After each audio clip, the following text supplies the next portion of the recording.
Hi friends, welcome to tasty cuisine. ఈరోజు మన ఛానల్లో మీల్ మేకర్ కర్రీ చేశానండి. ఈ కర్రీ టేస్ట్ చాలా బాగుంటుంది. దీన్ని రైస్తో పాటు తినడానికి చాలా బాగుంటుందండి.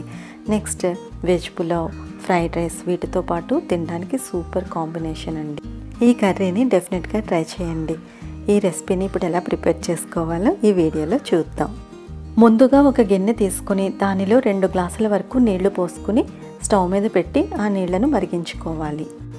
నీళ్లు కొంచెం మరుగు వస్తుండగా 50 గ్రాముల మీల్ మేకర్ తీసుకుని ఈ నీళ్ళల్లో వేసుకోవాలి. వీటిని ఒకసారి స్పూన్తో కలుపుకోవాలి. ఇప్పుడు స్టవ్ ఆఫ్ చేసి మీల్ మేకర్ని జాలి గరిటెలోకి తీసుకోవాలి. మీల్ మేకర్లోని వాటర్ అంతా బయటికి వచ్చేలా స్పూన్తో ప్రెస్ చేసి వీటిని ఒక బౌల్లో వేసుకుని ప్రక్కన ఉంచుకోవాలి.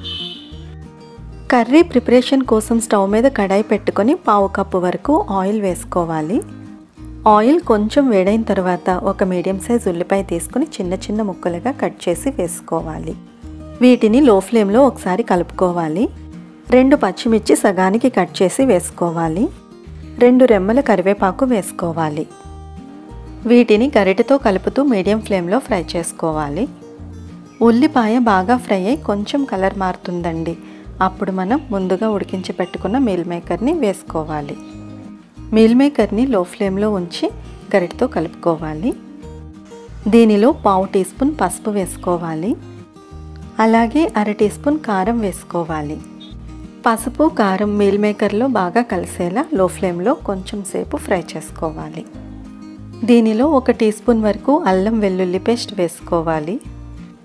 పచ్చివాసన పోయేంత వరకు గరిటెతో కలుపుతూ లో ఫ్లేమ్లో ఫ్రై చేసుకోవాలి. దీనిలో 1/2 కప్పు వరకు పచ్చి కొబ్బరి తురుము వేసుకోవాలి. కొబ్బరి వేసిన తర్వాత మీల్ మేకర్ని ఒక 1/2 నిమిషం పాటు లో ఫ్లేమ్లో ఫ్రై చేసుకోవాలి. ఇలా ఫ్రై చేయడం అయిన తర్వాత మీల్ మేకర్ మునిగేంత వరకు నీళ్లు వేసుకుని మీడియం ఫ్లేమ్లో ఉడికించుకోవాలి. నెక్స్ట్ దీనిలో 1 టీ స్పూన్ వరకు ఉప్పు వేసుకోవాలి. ఉప్పు అంతా కర్రీలో బాగా కలిసేలా కలుపుకొని మీడియం ఫ్లేమ్లో ఉడికించుకోవాలి. కర్రీని ఉడికించేటప్పుడు మధ్యలో కలుపుతూ ఉడికించుకోవాలండి. ఈ మీల్ మేకర్ కర్రీ చేయడానికి మసాలాలతో పని లేదండి.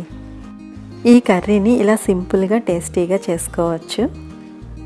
కర్రీని ఇలా వీడియోలో చూపించిన విధంగా దగ్గరగా అయ్యేంత వరకు ఉడికించుకొని స్టవ్ ఆఫ్ చేయాలి.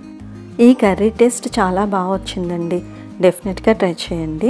ఈ రెసిపీ కనుక మీకు నచ్చినట్లయితే లైక్ చేయండి, షేర్ చేయండి. ఇటువంటి మరిన్ని రెసిపీస్ కోసం మా ఛానల్ని సబ్స్క్రైబ్ చేసుకోండి. And thanks for watching.